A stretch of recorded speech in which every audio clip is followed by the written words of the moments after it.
Hello everyone, let's discuss today's The Hindu editorial page. The first article is A Narrative of Roti, Kapada aur Makaan under the NDA. The article examines the impact of the National Democratic Alliance (NDA) regime on India's deprivation and poverty rates, particularly in terms of food and shelter. The film Roti, Kapada aur Makaan, 1974, depicts the severe deprivation and devastation of a man who becomes a will-o'-the-wisp. Deprivation can have long-term effects on individuals, including poor cognitive and educational performance, low adult wages, lost productivity, and a higher risk of nutrition-related chronic diseases in adult life. The article aims to examine whether some of these deprivations, especially a lack of food and shelter, rose or diminished during the NDA regime. Nobel laureate Amartya Sen emphasized that starvation is caused not so much by a shortage of food supply as by a lack of entitlements, real income to buy food. Similarly, a lack of shelter is not due to an inadequate supply of houses, but stems from a lack of real income to rent or buy a house. The Gallup World Poll Survey for India (GWP) focuses on a lack of money to buy food and rent or buy a house. The period covered in the study is 2018 to 2021. The article highlights the pervasive and growing deprivation of access to food and shelter. About 40.2% of respondents reported not having enough money for food, while 34.7% reported not having enough money for shelter in 2018. The former rose to 48% and the latter to 44.3% in 2021. The article raises concerns about the high proportion of those without enough money to buy food being among the first per capita income quintile poorest and the lowest among the fifth quintile richest throughout the period. Nearly 22% of the poorest lacked enough money to buy food, while only 14% of the richest experienced this deprivation in 2021. A similar picture emerges of the lack of money for shelter. The highest proportion of those lacking money for shelter was found among the poorest and the lowest among the richest during the period 2018 to 21. Over 20% of those who lacked money for shelter were among the poorest, while the corresponding share among the richest was over 15% in 2021. Infrastructure growth has been slow, but it has barely trickled down to the poorest. The extraordinary push to highly visible infrastructure projects such as bullet trains, international airports, highways, and the consequent neglect of agriculture and micro, small, and medium enterprises, and the weakening of social safety nets are key contributing factors. The recent brouhaha about a caste census and deprivation of other backward classes, OBC, is not mere political propaganda, but is entrenched in persistent economic and social deprivation. The next article is The IITs Are Overcommitted in Crisis. In this article, the writer says that Indian Institutes of Technology, IIT, are globally recognized as the crown jewels in India's higher education system, producing leaders in high-tech and related fields both domestically and internationally. However, the IIT system is facing serious trouble as some of them are building campuses abroad as part of India's soft power efforts. A branch campus of IIT Madras has opened in Zanzibar, and IIT Delhi will launch programs from its Abu Dhabi campus in 2024. The first entering class of 70 students has been accepted, and the admission standards differ from those at home. Admission is based on the IIT Madras Zanzibar Selection Test, IITMZEST, 2023 screening test, followed by an interview. Some screening test centers were located in Tanzania, Ethiopia, Nigeria, Kenya, Uganda, and the United Arab Emirates. Initially, the Zanzibar campus offers only 2 programs, Bachelor's degree in Data Science and Artificial Intelligence and M.Tech in Data Science and Artificial Intelligence. The annual tuition fee is $12,000 for the BS program and $44,000 for the M.Tech program, and only 70 students have signed up. Reports suggest that the rules and regulations of the IITM Zanzibar campus will be based on existing norms of IIT Madras. The first IIT was established in 1950 in Kharagpur, West Bengal, with 4 more following in a decade. Most of these institutions partnered with top foreign technological universities in the United States, the Soviet Union, the United Kingdom, and Germany to get started. They quickly achieved both excellence and top reputations. After 2015, the government expanded the IIT system, adding 7 institutions in the following decade, most located away from major metropolitan centers. These new IITs have struggled to meet the high standards of traditional institutions. Some were created by upgrading existing institutions, while others were established through mergers or acquisitions. In conclusion, the Indian Institutes of Technology, IITs, face significant challenges due to the rapid expansion of their international presence and the need for a more robust and efficient system. The next article is Retrograde Step. A government panel to check facts is liable to be misused against critics. In this article, the writer says that the Tamil Nadu government's decision to create a fact-checking unit to address misinformation and disinformation related to the state government is seen as a reactive step.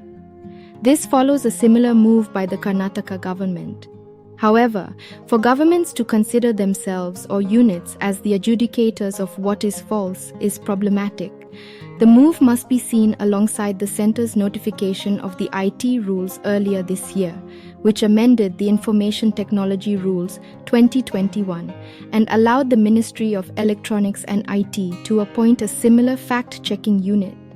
Several parties, including the Editors Guild of India, the Association of Indian Magazines, and political satirist Kunal Kamra, have challenged the IT rule enabling the unit. The Bombay High Court raised concerns about the lack of necessary safeguards for fair criticism of the government and the potential unconstitutionality of the rule if it infringed on freedom of speech and expression under Article 19, 1A of the Constitution. The verdict is set to be delivered on December 1st, but the remarks indicate where courts stand on the constitutionality of a government fact-checking unit to adjudicate on reports and information related to its functioning. States have their information and publicity departments that can clarify on news related to them, and independent fact-checkers tackle misinformation on social media. The next article is Action and Authority. Governors should not give scope for criticism, they challenge elected regimes. In this article, the writer says that 2 Indian states have approached the Supreme Court of India against their government's conduct, highlighting the issue of political appointees in Raj Bhavan using their authority to delay the implementation of decisions by elected regimes. Tamil Nadu and Kerala have questioned the delay in granting assent to bills passed by the legislature and proposals related to remission to some convicts, sanction for prosecution of some former ministers, and appointments to state public service commissions have not been acted upon. Governors need not rubber stamp decisions, but they can block decisions and bills, especially in states not governed by the ruling party at the center. Some governors seem to be loyal to the idea of amending university laws if they seek to leave out chancellors from the process of appointing vice-chancellors or establishing new universities in which governors are not chancellors. The idea of having governors as executive vice-chancellors is only a practice and is actualized through their founding statutes. The Supreme Court's observations suggest that it would be constitutionally impermissible for governors to independently hold on to bills without conveying a decision. States should be prudent in their decision-making without leaving scope for questions on the merit of their decisions. The absence of a laid-down process to seek applications and assess the relative merits of applicants before appointing the chairperson and members of the Tamil Nadu Public Service Commission is a case in point. The next article is from the Tribune newspaper, and the article is Create an ecosystem where all can participate in economic growth. In this article, the writer says that the rise in inequality in India and the emergence of a class of people accused of owning most of the nation's wealth. This raises questions about how India can work towards establishing a more equitable society. To understand this, it is essential to acknowledge that human beings left to themselves will inevitably end up being unequal in many ways. What India can do is to work towards generating an ecosystem where everyone has an opportunity to participate in economic growth, make a fair living regardless of birth or parochial distinctions of caste, class, and religion, and have satisfactory access to health, housing, and education. In the past decade, the official claim has been that India has seen major social and economic transformation. Incomes have increased manifold, with about 63% of the working population now earning enough to pay income tax. The tax base has doubled from 31 million taxpayers in 2012. While there has been an increase in incomes across the board, with incomes of the bottom layers going up faster than those at the top, the categories rich and poor are outdated. These categories belong to a time when being poor meant that you could not afford the basic needs of life, to put a roof over the heads of your family, or to feed them adequately. That is no longer the case anymore.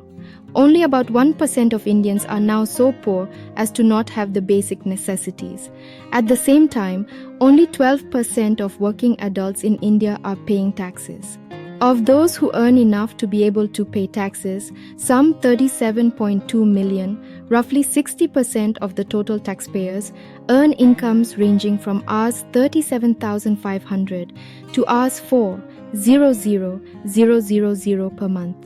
They represent some 70% of the total individual income in India. In 2012 to 13, it was people earning less than Rs 37,500 per month who constituted 3/4 of all those who filed income tax returns. Today, those who earn more than Rs 37,500 per month constitute 60% of all taxpayers.